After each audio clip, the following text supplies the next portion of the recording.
Thank you.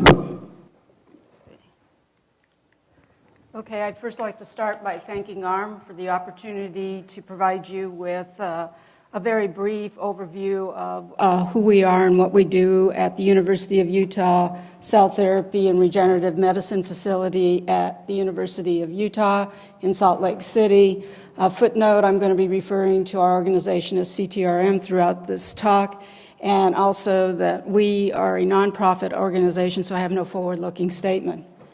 CTRM was established in 1990 with the primary purpose of supporting the blood and marrow transplantation program for the Huntsman Cancer Institute and the Children's Hospital at the University of Utah.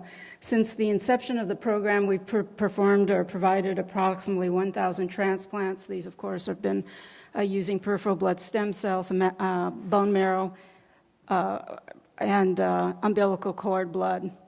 We are proud to say that we are FACT accredited. We are one of the original FACT accredited organizations, and for those of you who don't know, this stands for the Foundation for the Accreditation of Cellular Therapy.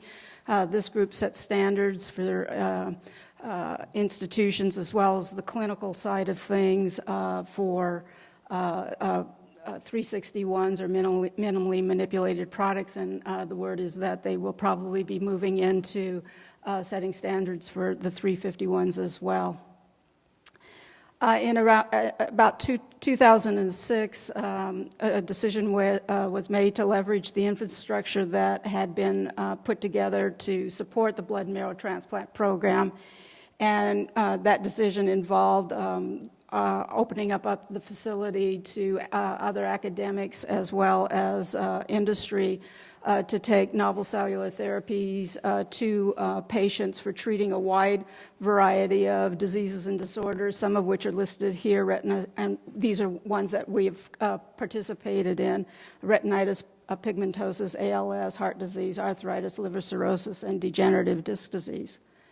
Our mission is to provide patients with the highest quality clinical grade cellular and tissue engineered products via comprehensive bench-to-bedside services that coordinate the efforts of clinicians, researchers, and bioengineers.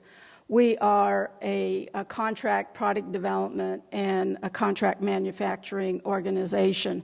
We work with clients to bring move their product along the developmental pipeline here. We work with groups that are early on and to help them in optimizing their process, as well as we work with others that are in the later stages, and we're acting as a bridge between industry and the hospital setting.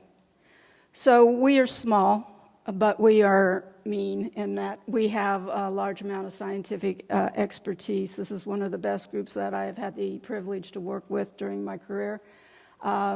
We have experience with hematopoietic stem cells, mesenchymal stem cells, embryonic stem cells, pancreatic islets, various T-cell subsets, and we're getting into placental tissue.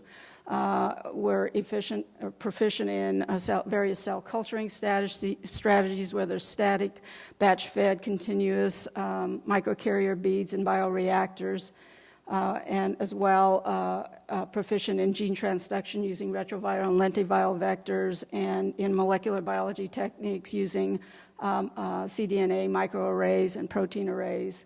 We have an in-house flow cytometry group, and because of the expertise that we possess, we are able to facilitate product development with our customers in developing not only optimizing culture techniques, but also in developing identity and potency assays.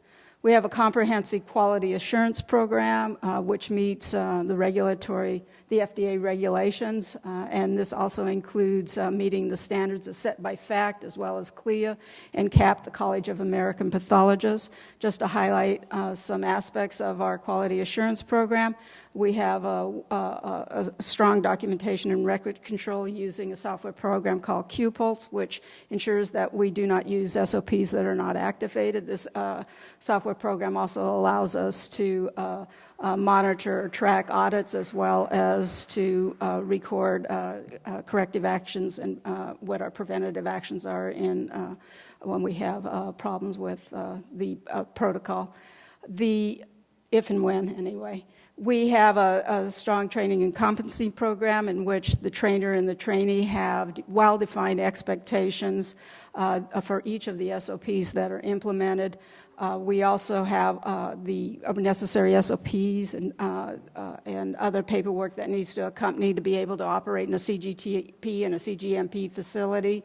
And we've been instrumental in working with industry groups as well as academicians in writing the CMC sections for FDA clinical trials. We are located in a state-of-the-art facility. We're in 15,000 square feet. We have a GLP laboratory, which we do our product development, a GTP laboratory for our closed systems, and products such as our hematopoietic progenitors that eventually get transplanted into patients. And then our GMP facility, our ISO 7 clean rooms, we have 4 of them, and that's for our open systems, and we have a nice cryogenic storage. I was listening to the New York Stem Cell Foundation the other day, and they said they had a high rent rate of $15 a square feet, and I have to say ours is at $30 a square feet, and that's New York City compared to Salt Lake City. So our collaborations include working with clinicians and principal investigators at the University of Utah in the departments of hematology, bioengineering, cardiovascular, and orthopedics, and we also have worked with primary investigators at other universities, including Johns Hopkins University. Our most recent IND that was activated was for the hematology department, in which Dr. Michael Boyer is the PI, and that clinical trial, which is now activated and we're recruiting for patients, is to use T regulatory cells in a haploidentical transplant setting. There are 2 regimens that are going to be used. One has a total body irradiation, and the second one does not include a TBI. And this basically involves either a sibling or a parent in which they donate twice by apheresis. At day -5, they will be apheresed, and the Treg, CD4, CD25 positive cells will be enriched and infused into the donor. And then at day -1, we will do a second apheresis, and on the following day enrich with the CD34 cells and infused conventional T cells. This is to modulate the graft versus host disease and the graft versus leukemia effect. In addition to our academic partners, we also have strategic alliances with industry. Q Therapeutics, we've been working with them now since 2006, and as you may have heard yesterday, they're moving their Q cells to the clinic hopefully next year, and these cells are derived from fetal brain tissue and will be used to treat ALS. We're working with Arteria site with their proprietary nanofiber technology to stimulate the stem cell self-renewal and precluding differentiation. We're also working closely with Dixgenics, and yesterday you heard a talk from Flanagan about their goal of moving discospheres into the clinic to treat back pain. And in the past, we've worked with Alicure. They also gave a presentation about treating acute kidney injury. And we're currently working also with Pharmacell Athos's Janssen Research and Development and a new emerging company, Precision Biologics. So in addition, we, of course, want to have a portfolio that consists of some proprietary products, and we have several in the pipeline, but this is the one I want to discuss today, and it's human platelet lysate serum, and we produce it from expired units of platelet-rich plasma, which comes from blood donors from blood centers throughout the United States. We Well, we have looked at using human platelet lysate serum as a substitute for fetal bovine serum to support MSC growth. And figure A here, you can see that the green line is fetal bovine serum, and actually we have platelet lysate serum in red, and then a control of platelet lysate plasma, unconverted, of course. And it exceeds the proliferative response of MSCs cultured with FBS. And I can tell you that when you get up to passage 4, the doubling time for your MSCs is about half that of what you get with FBS. So you can start out with the same number of cells and end up with a much larger yield in the end. When you look at tripotential differentiation, platelet lysate plasma and serum are comparable to what you see with fetal bovine serum. We've also investigated the growth factor content of our platelet lysate serum and compared it to platelet lysate plasma, and for the most part, growth factor levels are similar between the two, with the exception here of the BB isomer for platelet-derived growth factor. Now, the reason we wanted to look at platelet serum and plasma is because it would be easier to produce plasma, but plasma has a couple of drawbacks that we particularly didn't like, and one is that the plasma, you still have the fibrinogen present in the plasma, and so a lot of the medias have calcium, and when you add the plasma to the media, you'll get clot formation. And so in order to prevent that, you need to use thrombin, and thrombin is a xenogeneic source. So go through all this effort to get rid of a xenogeneic source, then to just add it back in order to prevent clot formation. So we are biased in wanting to use the platelet lysate serum.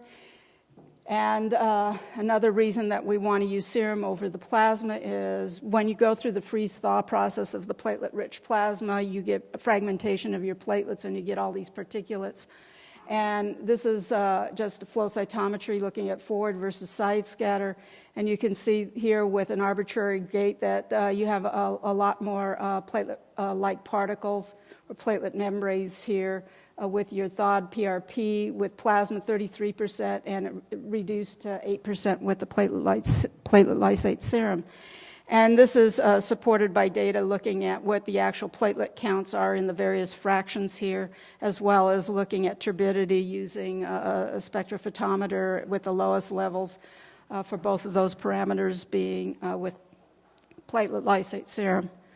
So I just want to end here and acknowledging the individuals who work in this laboratory and let you know that we're located in Research Park in Salt Lake City near the university. If you're interested in more information, this is our website, and I look forward to speaking to some of you, hopefully identifying our facility as a potential partner in moving your product to the patient in a safe and efficacious manner. Thank you.